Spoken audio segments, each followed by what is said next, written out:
So ayun na nga, na-overdue na naman ako dito sa may Mr. Cash. O 'di ba, walang kadala-dala. Pero eto talaga, totoong na-overdue ako dahil wala pa akong pambayad nung araw na yon. At grabe nga yung ginawa nitong Mr. Cash sa may account ko. Naku po, kung may overdue din kayo or malapit na kayong mag-overdue dito sa Mr. Cash, panoorin nyo yung video na to hanggang dulo.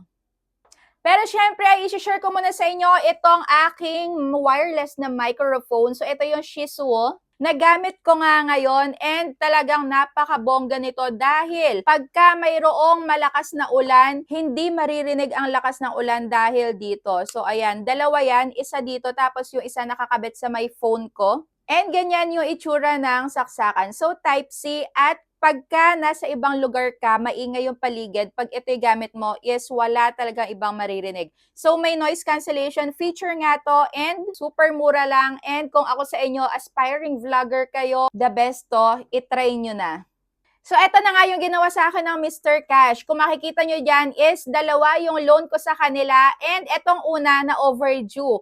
4,416. Ayan, pangalawang hulog ko na sana dahil kinuha ko nga to ng 3 terms. So ayan, 45 days nga pala to. And every 15 days. So para sa akin naman, okay pa din ako dito sa may Mr. Cash. Yun nga lang, meron talaga tong negative feedback. Meron akong negative feedback and yung mga iba na ding nakapag-try. Pero kung may recommend ko to sa inyo, kahit na overdue kayo, is nasa 65% out of 100 din dahil tingnan nyo naman yung pinaka-penalty fee. So dito nga sa may loan ko na to, so ayan ang installment plan ko, ang pinaka-loan amount ko pala dito is 11,700 at yung service fee, ito yung makakaltas sa may loan nyo, 1,521 pesos at ang interest na maipapatong is 1,316.25.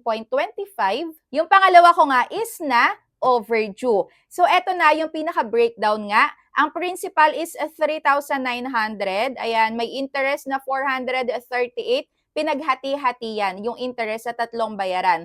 And yung penalty fee ko ay 39 pesos lang. So, meron din ditong late penalty fee or late payment fee na 39 pesos din. So, yan ang nadagdag sa aking loan. Akala ko magtataas ng sobra, malaki ang itataas, pero hindi. So, yun naman yung kinagandahan dito sa My Mr. Cash, ang liit ng penalty fee.